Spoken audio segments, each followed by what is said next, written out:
Okay, welcome back to the Sports Coaching Podcast. Me, Sam Holmshaw. We are on a brand new season 4 already. Can you believe it? Crazy how quick we've gone through all the seasons already. But I am absolutely delighted to open this new season with a fantastic guest. We've spoke quite a bit over Twitter over the last couple of months, and he's done some fantastic work and does some fantastic blogs. So I'm really excited to have this guest on today, Mr. Ryan White.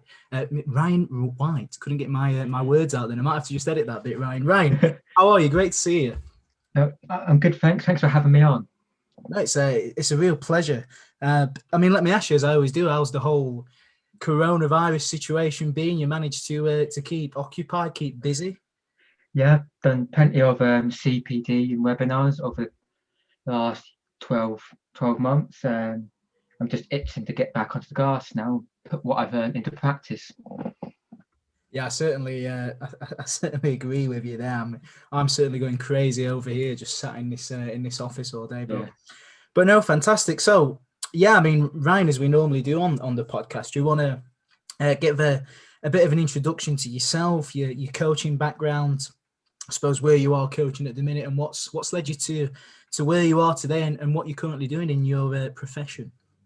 So I'll start off from a few years ago. I suppose when I was about 15 or 16, I never had any ambition to play football, so I was persuaded to go into coaching, and so I did my level 1 when I was 17, and from there I've just grown a love for coaching, predominantly the foundation phase, and picked up a bit of experience at an academy just before I came down to Southampton University, and then since then I've continued coaching the foundation phase at under 10s and under 8s at a local grassroots team called Netbury Royals.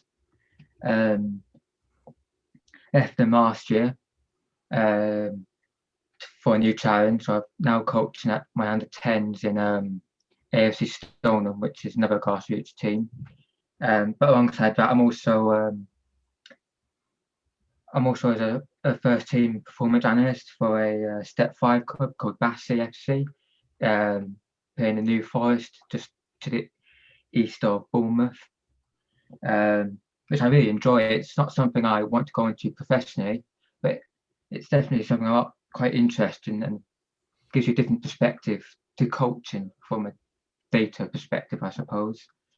And so now after graduating from Selfdetermination University in Southampton on the football studies course, I'm now doing a master's in sport and exercise psychology at Staffordshire. I suppose that's where I'm at up to now with that ongoing. Fantastic. Well, let me ask you about performance analysis then. What sort of led you getting into that, and I suppose, from a coaching perspective and maybe from a football coaching perspective as well, in terms of a knowledge domain, do you find that's helped you as a coach in terms of that knowledge domain? Do you think it's maybe progressed that? Yeah, definitely.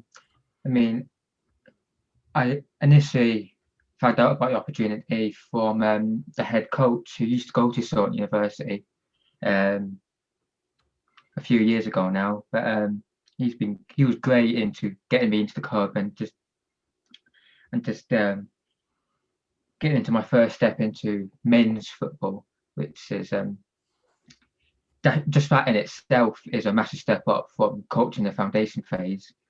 And from the performance analysis perspective, it gives you a much more of a just an insight onto the tactical side of coaching as well.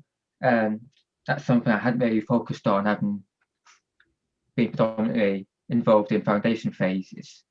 As I'm sure you know, it's mainly technical and social.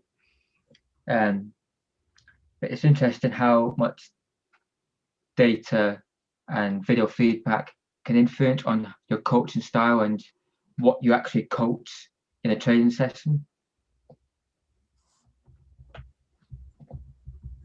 Yeah, that's certainly interesting. And I can remember speaking to a guest talking about how that actually allowed a lot of coaching progression, performance analysis, like you say, looking at behaviours and and coaching actions and such. So yeah, really interesting. And of course, as a fellow master's student, let me ask you a bit more about that. Tell us a bit more about the life of a sports and exercise psychology master's student, if you will, and how's that getting on at the moment? Well, it's a bit different because I'm doing a distant learning masters. I mean, regardless of COVID, it was a distant learning masters anyway. But it's more designed for people who are perhaps working full time, who've done their undergrad years and years ago. So I think for me, I'm probably one of the youngest on the course, to be honest. But yeah, it's very, I'm not going to say intense. I don't want to put people off. But it's very hands-on, let's say, because it is distant learning. It's a lot of essays and a lot of research, and but I thoroughly enjoy it because you get to look at both at the practice of sports psychology, except what I think we're going to read on to a bit later on, interventions, and also things like cognitive skills and performing skill under pressure. So that looks at how elite athletes can perform on the world stage. And I actually remember writing an essay on Gareth Southgate's penalty miss, which we don't talk about too much. Fantastic. Well, certainly an interesting background, and I'm really looking forward to this episode today, Ryan. So I suppose let's jump straight into it. So I suppose as you were just beginning to allude there, we decided that we were going to discuss the role of psychology in sports coaching on this episode today, which I guess is quite a big question to sort of say about sports psychology. So I guess we'll sort of see where this one goes, and I'm certainly interested to get into it. So, as this podcast is designed, it's always for coaches who maybe haven't heard around some of these terms before, or aren't too sure about what psychology means and such. So I suppose my first question for you, Ryan, and thinking about today's topic would be, for the layperson coach listening, well, what is psychology? Which I suppose is quite a broad question to ask you, but I'll let you answer that how you will, Ryan. So yeah, I suppose what is psychology to you? Well, I mean, it is a very generic term, psychology, but and it involves so much.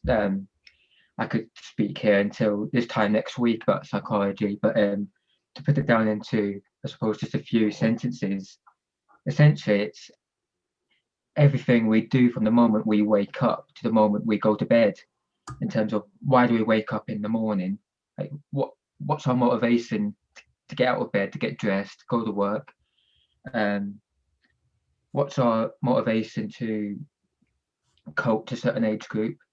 What from a coaching point of view, and then you have to get into the psychology of our athletes, the people we're coaching, and I suppose from that point of view, looking at the four corner model, which I'm sure most people listening to this are aware of. I think the psychological corners overlooked to some extent. I see a lot of people put decision making and other cognitive skills in that psychological corner, and I'm thinking yes, that is one point of psychology in sport, but that's just the tip of the iceberg. There's so much more that could be going into that box. Admittedly, I wouldn't expect a coach to plan a session with, I don't know, 5 paragraphs of psychology in that corner, but just a few more points on like individual challenges to the players, that sort of stuff. I think a lot more could be done into educating coaches on the psychological corner of driven sessions. Yeah, certainly. I mean, that's a really interesting quote, actually.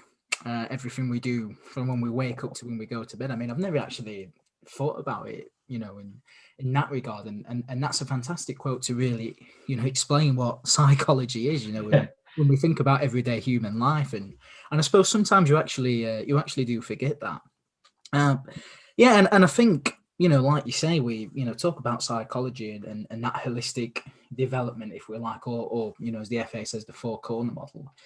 And I think for me, that's normally the one, along with sociology as well, social skills, psychosocial skills, that is often, forgotten about, should we say, or not really explored into by the everyday coach. So, I suppose at a very basic level, why is it important for us to, begin to understand psychology, particularly when we're thinking about, from a coaching perspective and, trying to help our athletes or players as much as possible? Yeah, I suppose from a cultural point of view, I mean, as coaches, we all have our own approaches, whether that's constraint-led or athlete-centered or coach-centered, whatever's your preferred option. I see a lot of coaches talk about it from a technical and tactical perspective. You know, what approach can we take to meet our players' psychological needs? And that's where the different approaches under psychology come into play. So, I mean, I'll use Jurgen Klopp as an example. He's very much a humanistic coach when it comes to psychology, because one of his core beliefs is everyone around him is one team. There are no individuals, whether he's got Mo Salah or the recent guy they just signed from Preston. They're all a team. No one's got a higher opinion than the other. And that's from him understanding his team's needs and how to get best out of his team. And I think that's why psychology is so important, from grassroots coaching up to the very top, because it allows us to understand the psychological development of who we're coaching, essentially. Yeah, I mean, 100%. And you mentioned that term, our athletes' needs or our players' needs, and I think, like you say, that's it's such an important need. And arguably, it is just as important as the technical, the tactical, and so on. And that's why it's always bemusing at times, not so much at foundation levels or grassroots levels, but when you get a bit higher up and maybe that isn't is explored as much or understood as much. And like you say, Klopp is such a fantastic example of actually understanding the psychology of his players, and creating certain environments and certain mindsets, and getting them into a mindset where we're going to go and win every week and win this title next year, which was absolutely incredible. So yeah, I mean, I suppose you spoke about earlier about decision making, and I often wonder, actually, at times, is decision making kind of a bit of a separate bracket? We know it does, I suppose, come underneath psychology, but I actually think, as I guess you were alluding to just earlier on, that actually there's a lot more to psychology than just decision making or making decisions. There's certainly a lot more in that area. So I suppose a basis level and thinking about the everyday coach, what are the sort of elements of psychology that I guess come into fruition that are important for the everyday coach, that they certainly should be thinking about how they might go and introduce this into their practice? And I suppose without sort of saying too much, because that's normally our last segment. So yeah, I think if a coach is going to implement or don't say implement, but begin to get a better grasp of psychology into their practice, I think they've got to understand what their core beliefs are, and that comes under your coaching approach as well.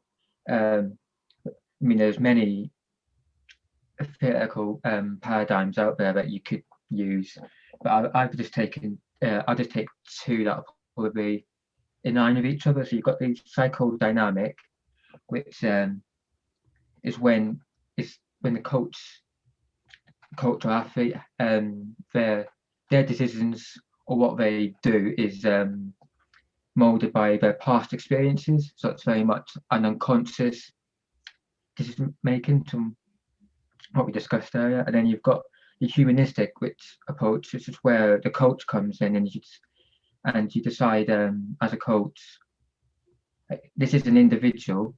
This isn't just a robot as such. This individual is different from his teammate, for example. So it's all about designing not designing, but implement a personal psychological development plan for that individual, because what that individual's needs might be completely different to someone else. For instance, I might have very low confidence for whatever reason, and that might be molded from, I don't know, having parents shout at me every week on the touchlines, and as a result of that, I'm now afraid and not as confident to make my own decisions on the pitch. Yeah. And so that's where the coach should say, okay, he's low on confidence. What can I do as a coach to boost that, whether that's on the pitch or one-to-one off the pitch?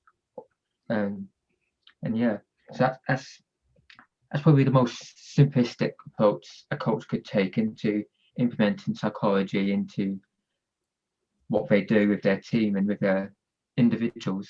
Yeah. I mean, what I found interesting there was how you spoke about maybe traditionally, in coaching, which I think has certainly moved away from in the last 10 years or so, but traditionally the coach would always think of the athletes as a team, and it would always be the answer for the team and doing this for the team. Whereas, I suppose recently in the last 10 years now, it is all about the individualization. So, understanding every single player's need in that team, understanding every single player, and ultimately recognizing that, like you say, not every single player is the same, and they all have different needs, different reasons why they're there, different skills that they might have strengths in. So they might be a lot stronger in confidence or leadership. Some might actually lack mental control on the field or whatever. And that's certainly a challenge for a coach of today. Whereas 10 years ago, it was certainly a lot easier, where your practice and what you were doing would just reflect the team environment. So I suppose, again, just talking about the importance of this, why do coaches need to spend time understanding psychology from an individual perspective? Why is that really important? And I suppose, sort of to follow on from that, how much would we look into the individual player, if that makes sense? So I would put the same question to coaches, in why is technical so important? Because essentially it's what's going to make them a good athlete, a good sports person in the future. If you're looking at foundation phase, little Johnny, 8-year-old, he was saying we want him to be creative on the ball. We want him to be a good passer, a good dribbler, a good 1v1, a good defender, whatever it may be. But we also want him to have confidence, motivation, self-belief, and self-awareness. Whilst I wouldn't go into too much depth to an 8-year-old about all this stuff, I'd certainly understand, well, what makes them confident. Why aren't they confident at training? There's something going on at school, or something going on at home. It's something so simple as that. But I did learn about on my FA education courses. It's all sort of stuff, those little background information, but especially at grassroots level, that can make all the difference psychologically. And a person's psychological state, or mental state, as I prefer calling it, will impact their technical development on the pitch. If they're not motivated, are they going to be wanting to turn up to training? Are they going to want to develop?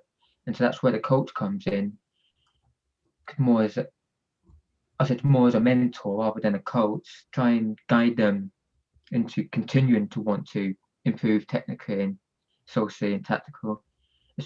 And as well with individual psychology, I might be on top of the world one day. The next day, I might feel rubbish. I might not even want to get out of bed and come to training on a Saturday morning or whenever.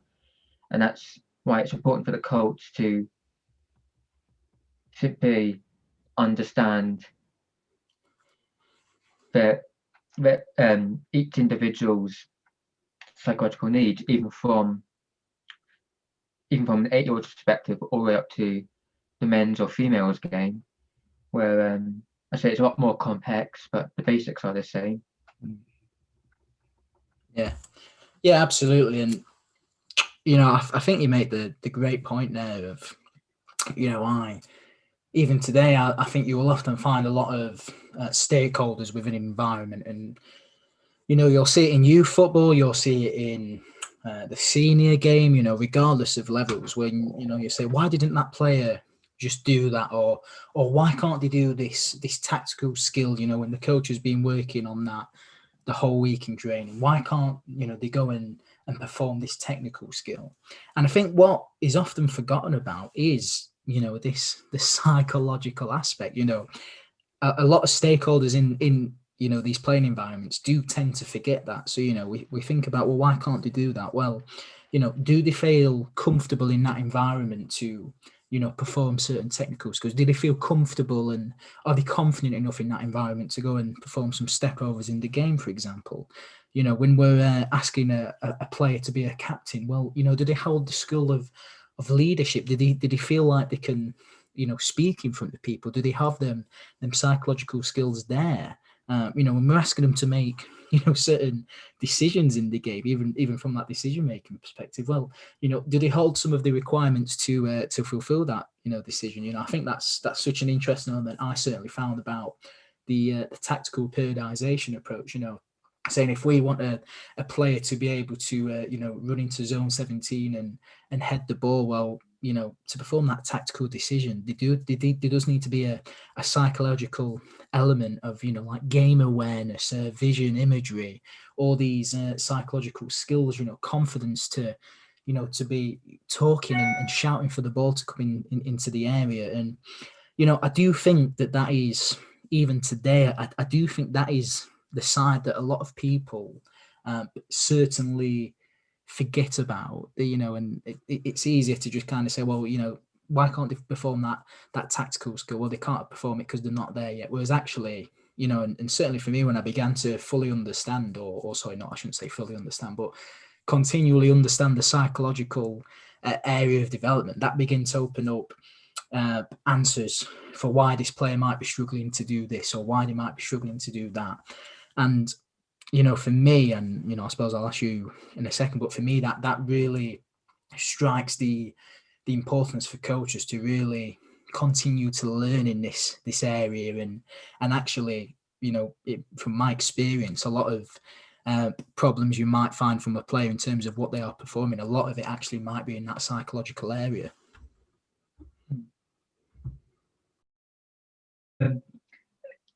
Talk about that psychological corner, I think when it comes to session design and whatnot, rather than just putting cognitive skills now, decision making, which you said could have its own box as such, if you plan on doing progressions or individual challenges, which, okay, you might not be able to plan ahead because you can't predict a player's development from ahead of time. But say if you do, you could put why are you challenging them to do that? Like, why are you adding in a constraint as such? What psychological benefit is that going to have to them? Is it going to make them have better mental toughness? Is it going to have be more self-determined? I mean, those are just both two terms that I think of off the top of my head. And again, I could talk about years and years for those. But it's something as simple as just putting a little bit more detail in the psychological corner. And I think coaches will understand just how much psychology can influence development. Yeah, absolutely. Fantastic. Well, I think that tees us up very nicely to move on to segment 3. So, segment 3, thinking about how we might begin to develop some of these psychological skills into practice. So I think my first question, Ryan, I think obviously, me and you are aware and maybe all the listeners may or may not be, but these skills and what certain academic theory or theory in psychology, they would suggest certain skills to develop at certain ages and stages of development. But I sort of think for obviously the listeners, we don't know what context they're in or what level they're working at or what age groups they're working at. But I think sort of asking you from your experience and obviously your area of study, what would be some of the most important psychological skills we might look to develop with their athletes? And I suppose following on from that, why would they be important skills? That's a good question, actually. So there's a model I use from Hare et al. 2004, where he breaks it down into 3 different stages. You've got psychological technique, which is things like goal setting, imagery, self-talk, all that sort of stuff. Then you've got psychological skills, which is self-efficacy, motivational skills, self-determination, self-awareness. And then you have the top there, which is what a coach might see, which is reduced risk to injury due to, I don't know, they might be more motivated or whatever, or they might improve training intensity because they want to be there, they have a goal they want to reach, that sort of stuff.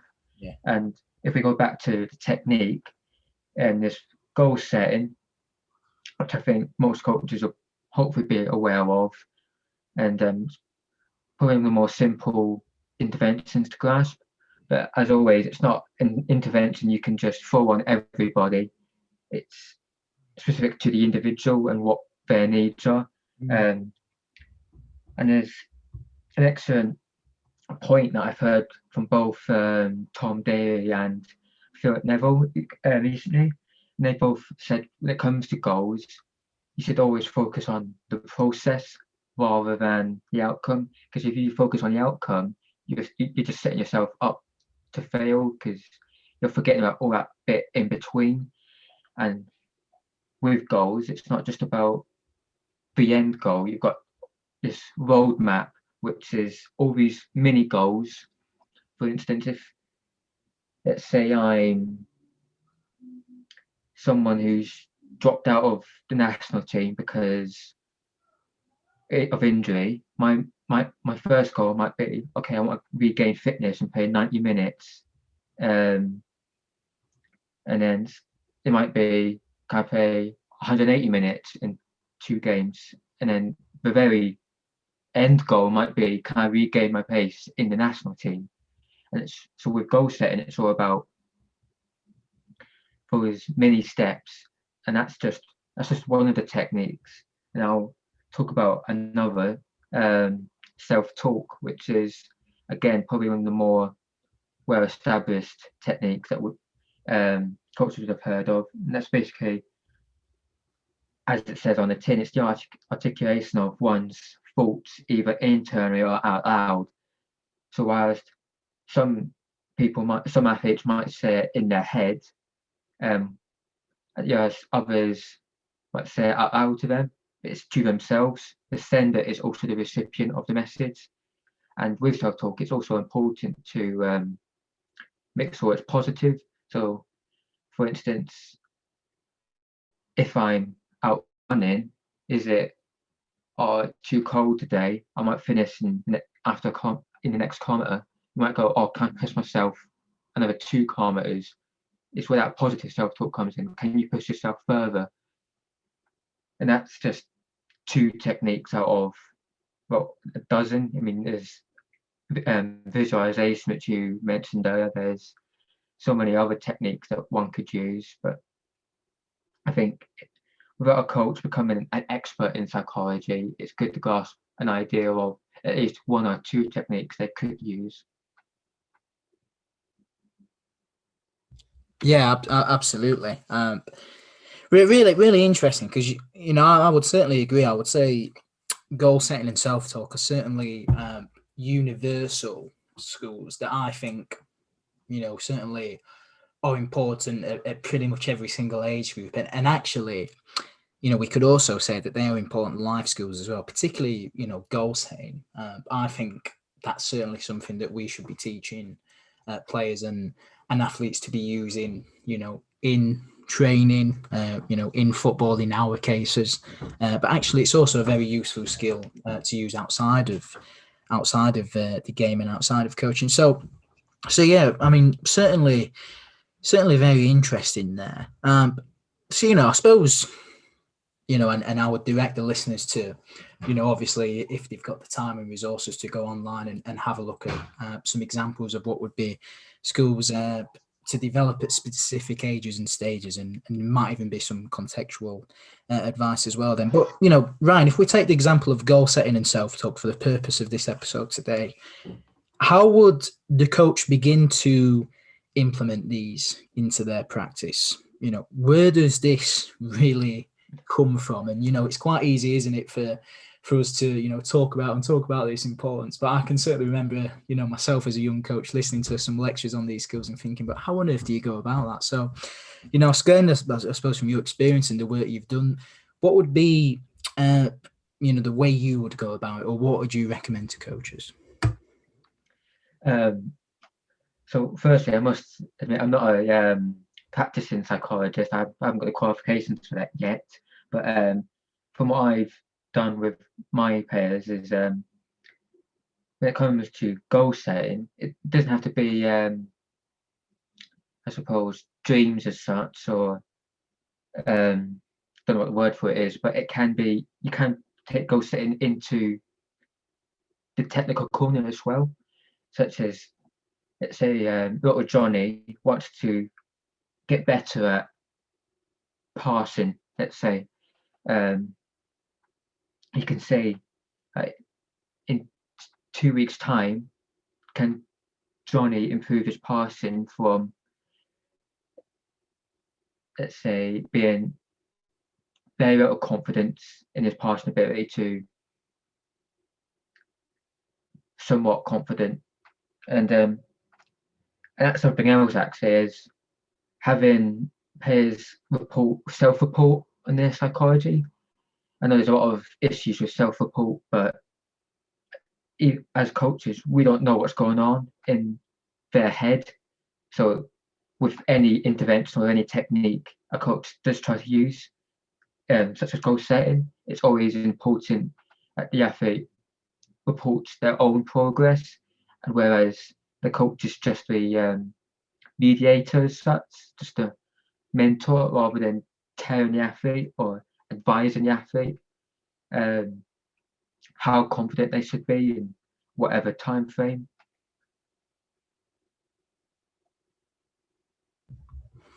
Yeah, absolutely. And that's really an intriguing insight, actually. And I think, a lot of coaches certainly think, and I suppose for those two examples, you probably would, I think about our mental skills coach at Oakley Town. I'll name drop her, Carla Bull. She'll love me for name dropping. She would actually, go about doing like a little workshop on goal setting, or she would probably work on self-talk in a session, which I suppose would probably be away from the main body of your session. But I think a lot of confusion for coaches is that actually with a lot of psychological skills, when we're thinking about, well, how do we go about actually teaching these and developing these skills, it doesn't always have to be a separate thing from your practice. Actually, like you were saying earlier, Ryan, if we're thinking about constraints and that pedagogical rule, well, actually, if we're looking to develop confidence, we might just make the task slightly easier for that particular player.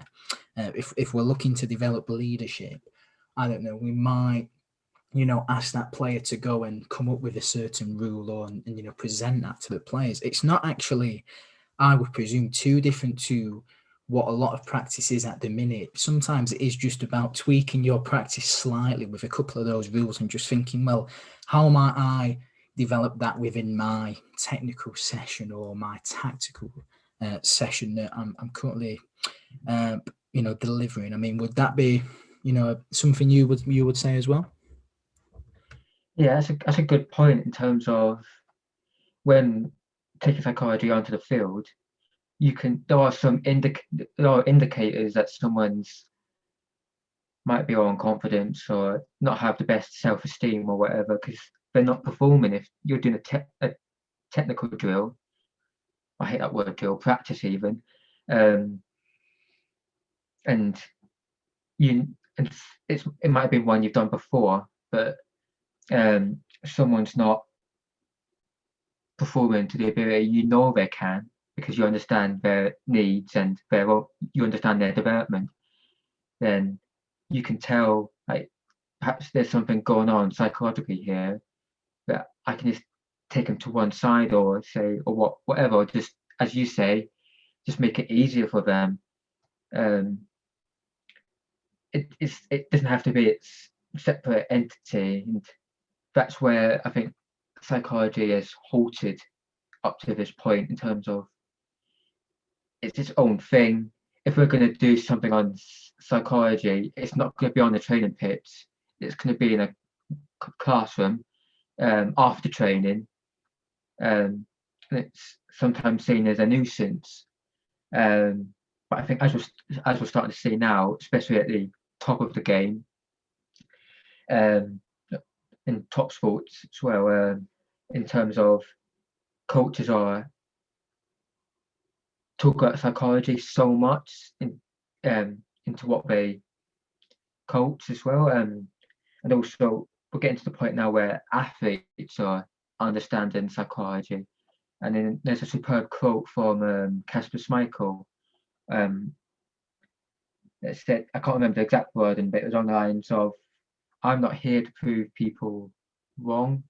I'm here to prove myself right." And that was at the beginning of his career, in terms of that self-belief. And I think it's so important that not only are coaches aware of psychological development with their athletes, it's important that we pass that on to the athletes themselves and let them take control of their psychology.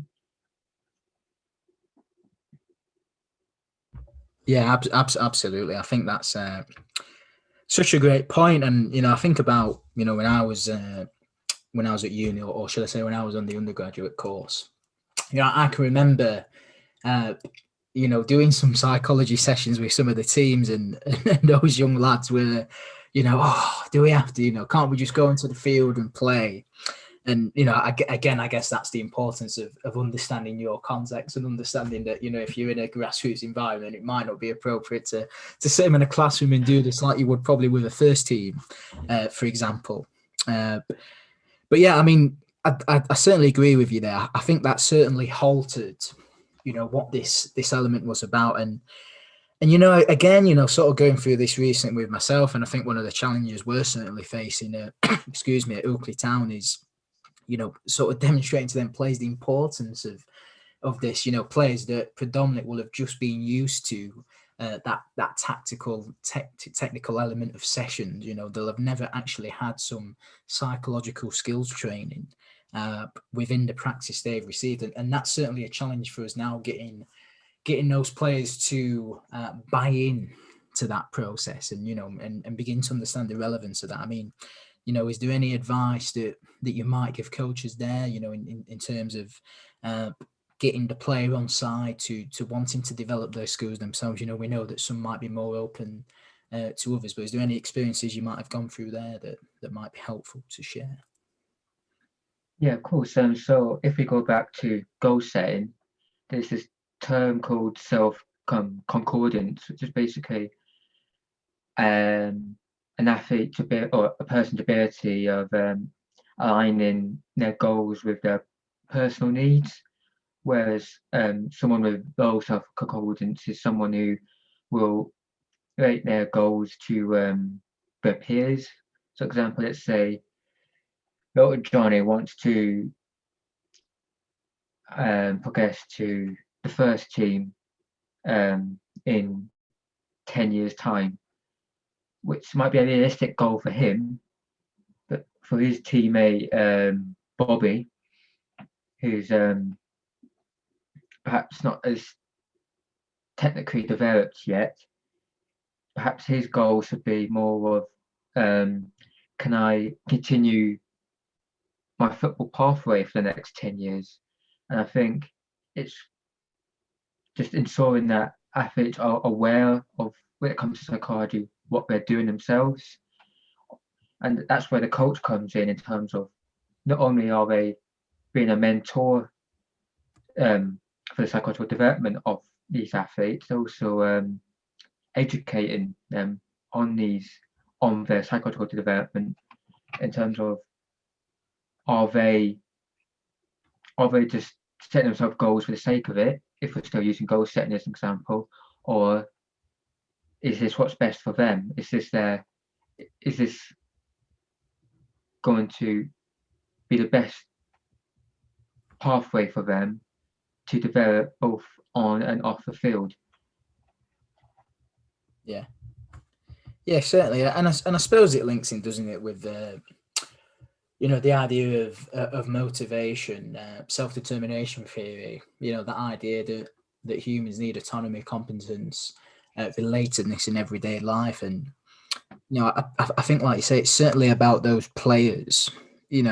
Are they feeling a part of this process? Is it are they communicating with the coach and feeling like they're in control of the skills they want to develop, rather than the coach turning around and saying, right, you're going to do this, this, this, and this? That doesn't really engage that autonomy part. Do the players feel like they can, go and perform these skills? I can remember being in a context, very early on in my coaching career, and watching a manager, turning around to the players and saying, right, we want you to be leaders today on the pitch. We want you to go out and, really put in a leadership performance, to be talking each other through the game. And now I'm sat there thinking, yeah, but do these players actually, feel comfortable? Do they feel that they have enough confidence to go and be a leader?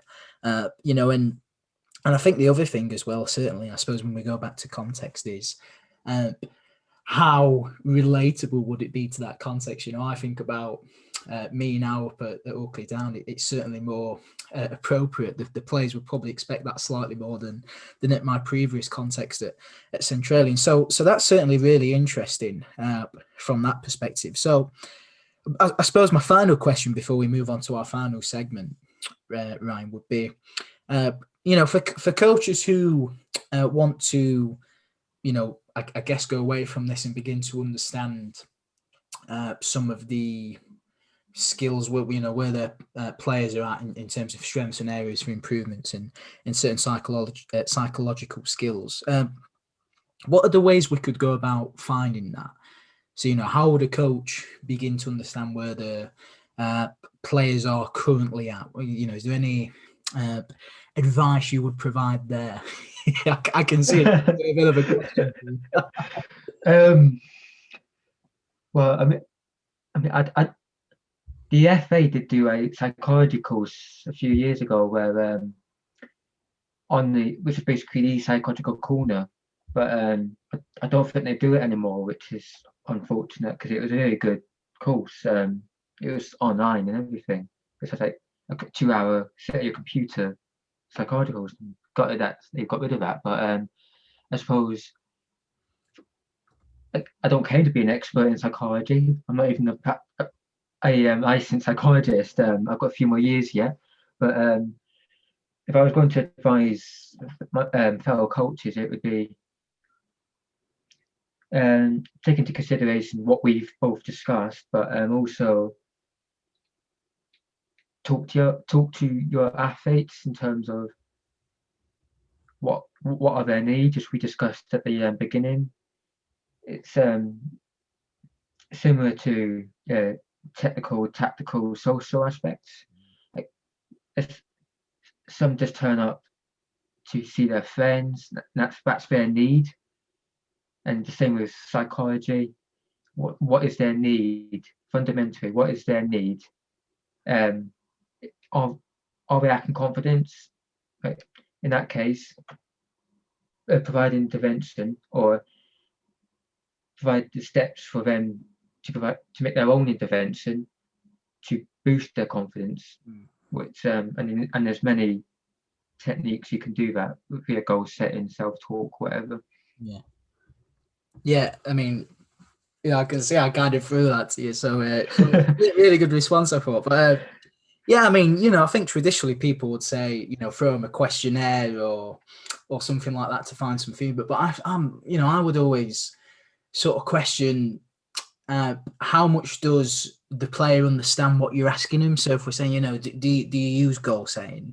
Well, on reflection, me probably doing that quite recently. Well, you sort of sit back now and you think, but well, does the player actually know what goal setting is? Did he actually know what self-talk is? And I suppose it's quite a difficult question to answer, really. I mean, I always think, probably like workshops or doing a little presentation on a particular skill might be useful for the athlete, relevant to the age and stage and what they can actually understand in terms of the language we use.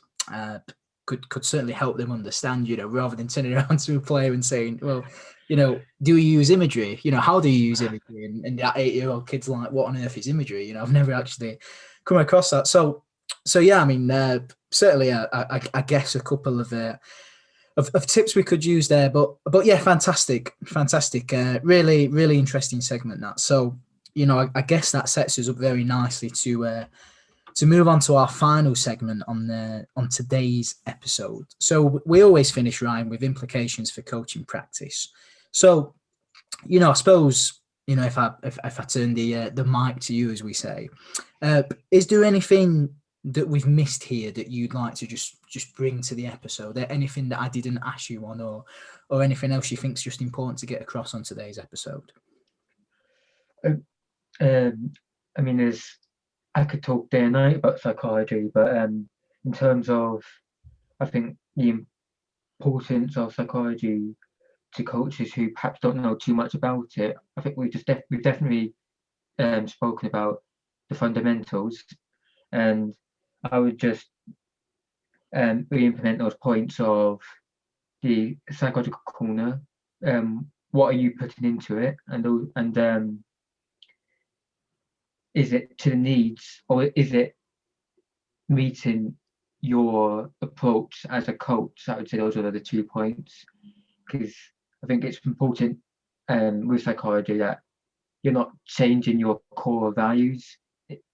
What you're putting into that psychological corner is in line with your core values, whether the parents believe in it or not, or what we believe in it or not. It's your values, and it's what you believe in, and that's what's fundamentally important. Yeah, I mean, I suppose the point there would be, wouldn't it, if it's not in line with your philosophy or your belief, then what's the point in doing it in some respects? Because ultimately as a coach, it's not gonna filter through. I certainly know from having a philosophy over the last year or so, it certainly subconsciously just filters through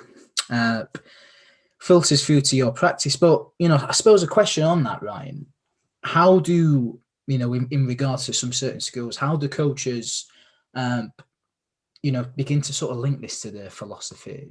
Is there a sort of right or wrong way of doing this, or is it more just the coach reads something and thinks, well, I think goal setting, for example, is really important in everyday life, so I'm gonna bring that into my philosophy now, and I want every single player to be goal setting all the time? Where do we sort of begin to make this process happen, or sort of link that?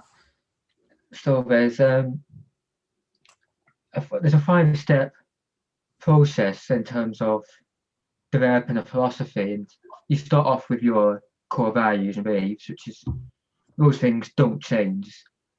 Those are things that you believe in day and night, from your first coaching session to whenever. But and as you go up this process, it becomes a lot more fluid, and the next step up is deciding which theoretical approach are you taking, in terms of, are you doing a humanistic approach, which is where you understand individuals for being individuals, and I think, as discussed earlier, Jurgen Klopp is a perfect example of that. He understands the individual needs of his team, but makes sure they are a team, as one of his core values is that team. But then you've also got others like the psychodynamic or psychotheoretical, it's sometimes referred to, which is basing your decisions on past experiences. So let's say you're a coach and you've done a session or a psychological workshop and it's gone pants, like none of the players have engaged with it. That past experience might influence the fact that maybe I'm not too keen on psychology. But then I would throw that question again, as in, was it because the athletes aren't too interested in it, or as a coach, did you just deliver it in a way that didn't engage the athletes? Did you not really get your point across of the importance of psychology in modern sport? I mean, there's other theoretical approaches you could take to align with your core values, but yeah, it's all about core values first, then what theory would you fit into your main 2 or 3 values. Yeah, absolutely. And I suppose a question on that, humanistic psychodynamic, that's certainly something that's new to me today. Should we have a mixture of both? Does it matter if we're kind of more from a psychodynamic or more from a humanistic? Does that matter as such, or should we strive to, sort of have both in terms of what we're doing and why we're doing it?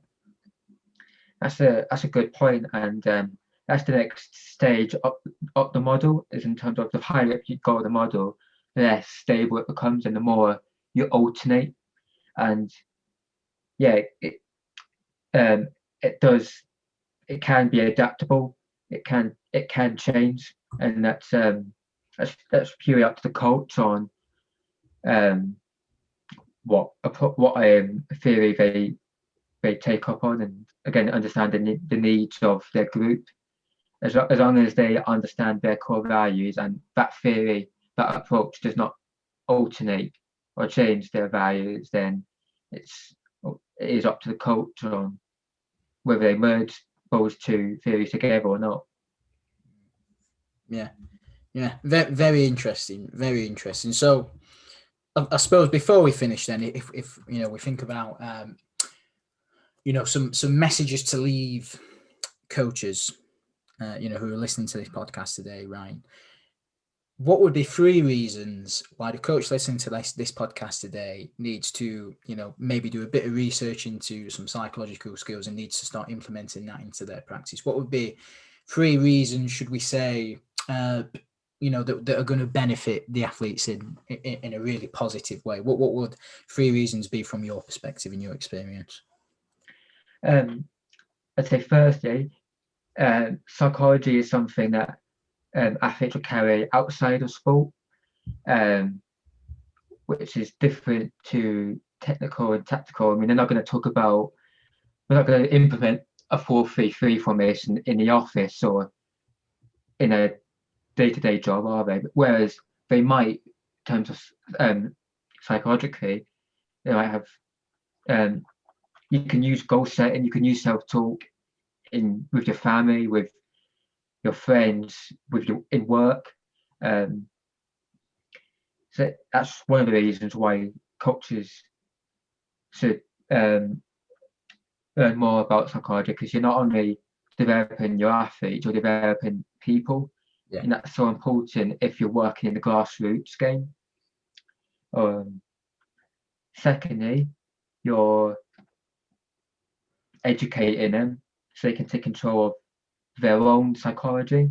Yeah. As they get older, as they get into their adulthood, they'll want to understand why they're feeling down, what can they do about it themselves, which comes back to that self-determination, self-awareness.